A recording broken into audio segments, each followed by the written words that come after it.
And they're like, yeah, can we come in? It's the police and all this. And I'm like, no.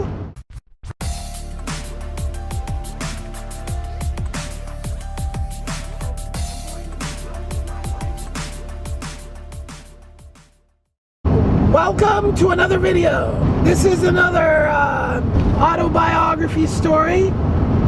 You can watch the other video that leads up to this video right here.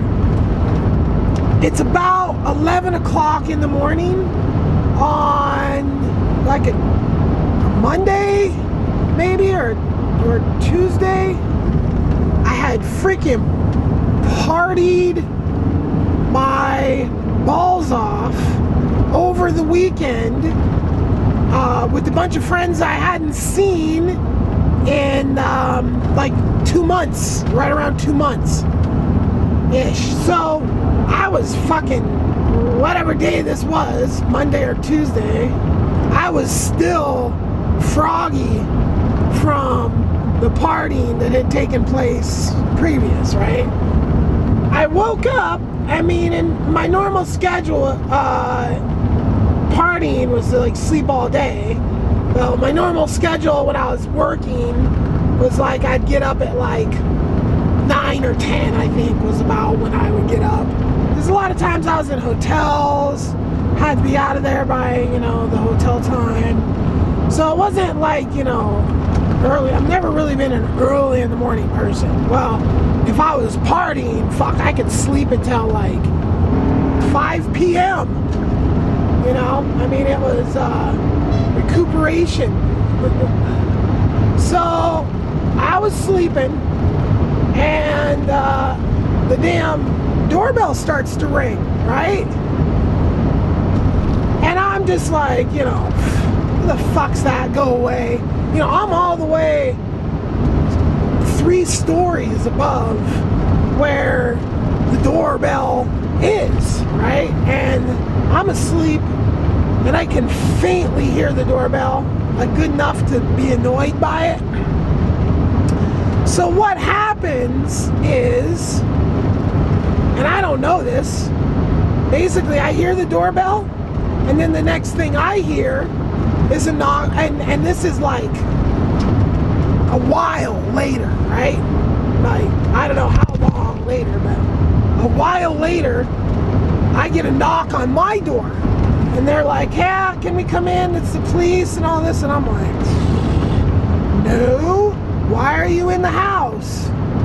And they're like, you know, can we talk to you? Blah, blah, blah. And I'm like, yeah, I'm just waking up. I'm going to take a shower and I'll be down later.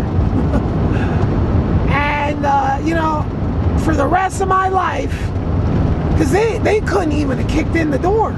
And that door that was on that room was like some kind of like security door, right? I mean, they would have had to fucking blow shit up, or I don't even know.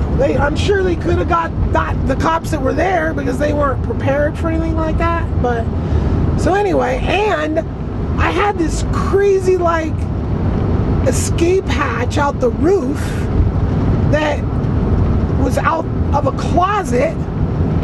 And I think it was basically like a roof access, but then the neighborhood that I lived in, all the buildings were right next to each other, right? Well, yeah, hindsight, huh? But all this shit went through my head, like the cops are in the house, like I should, you know, because unfortunately I had shit in the house. Never before had I had shit other than, you know, like my own little party favors or whatever like that, but I had never had like the shit I had for sale. And I had like some hash, a few pounds of weed and some ecstasy, maybe a few kilos. I had some weed, not much, comparatively speaking. I mean, I was dealing with like thousands of pounds a week. I didn't have but maybe a few pounds. But I had ecstasy, I had coke, party favor shit, you know? And they just, all that shit, the way the feds is just like, oh, they have an equation chart. I'm kind of jumping ahead right now. let me back up a little bit. So I get a knock on the door. And all this shit goes through my head. Like, I got all this shit in my room. I think I even have a gun. Probably. And yeah, because I got extra points for having a gun, so I must have had a gun. Like a fucking idiot, I just walk downstairs. I take my shower and I just trot down there like, hey, what's up? What are you guys doing in my house? You got a warrant? Can I see the warrant? And they're like, no, we don't need a warrant, blah, blah, blah. Hey, you're under arrest. Or no, here's what they asked me. They go, is there any other way to get into your room than these stairs right here? And then I go, nope. And they said, you're under arrest. They had already been there a while. So 2 probation officers show up, checking on an anonymous tip to see if Cedar is living at a different address than he's reported to be living, right? So he gets reported by this guy's Doug that he's fucking harassing for ripping him off. Once you beat somebody up, I mean, you're kind of like, okay, I beat you up, you know, you're gonna beat him up, and anyway, I'm not even gonna get into that whole thing, you know. I mean, if you're fucking anyway, but this guy rats him out only for living in the wrong place, not for anything else. Now, mind you, I have fucking 1 week left on this lease in this place.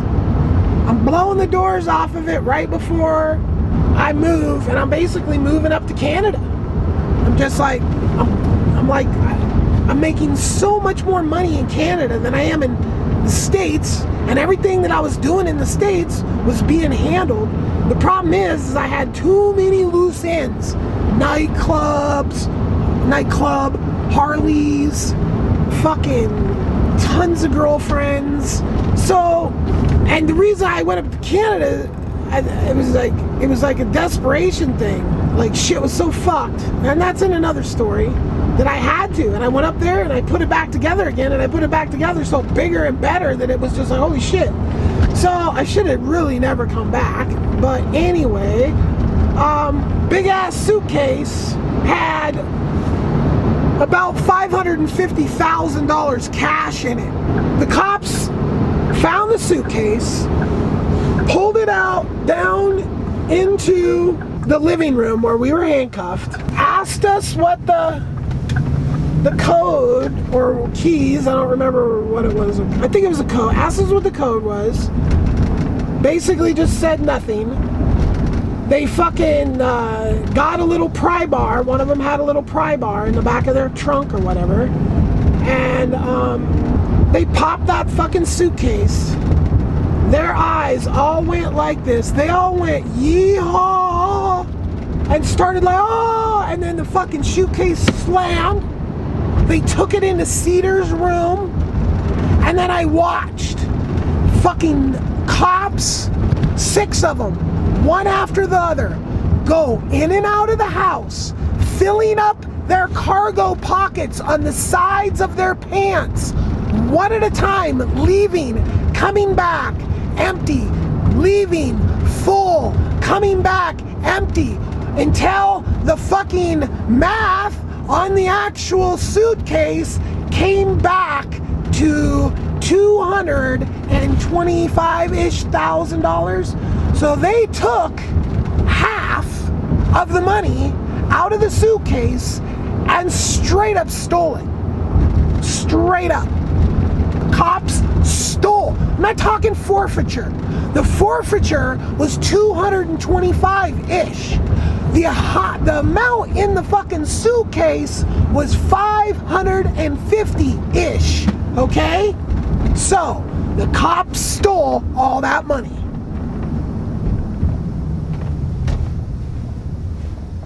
Yeah. How many stories have I fucking told about cops' fucking behavior being just bullshit? A lot. A lot of fucking stories. Getting beat up by cops for doing exactly what I'm supposed to be doing. Getting robbed by cops. Getting fucking goddamn lied about by cops. Fuck you, shitty cops. You fucking suck. Go fucking suck a dick. You fucking pieces of shit.